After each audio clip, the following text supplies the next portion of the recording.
महात्मा दत्तात्रेय जी राजर्षि यदु को 24 गुरुओं में से 5वें गुरु के रूप में अग्नि को स्वीकार करते हैं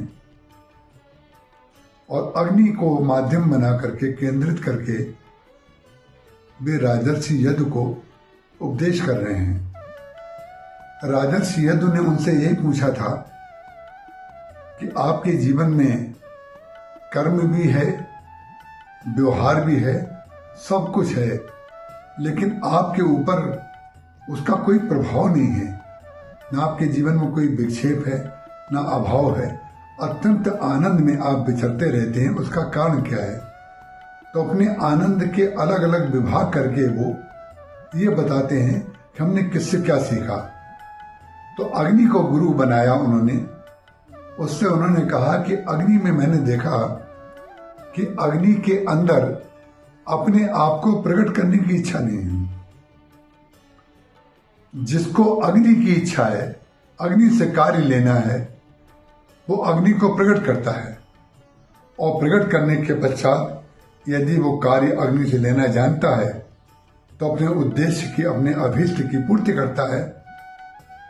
नहीं तो पतंगे की तरह अग्नि जल रही है और उसमें अपने आप को डाल करके, जैसे पतंगा अपने आप को भस्म कर लेता है, ना जाने कितने लोग अग्नि के गुण पक्ष में नहीं ले पाते हैं, अग्नि के ताप में जल करके भस्म हो जाते हैं।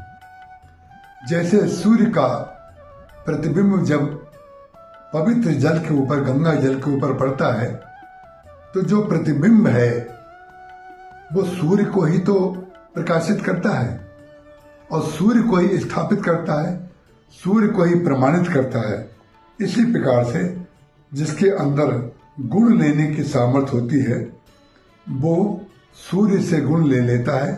उसके प्रतिबिंब के द्वारा उसके जीवन में तमसो मां ज्योतिर्गमय, अंधकार से प्रकाश की ओर व्यक्ति जा सकता है।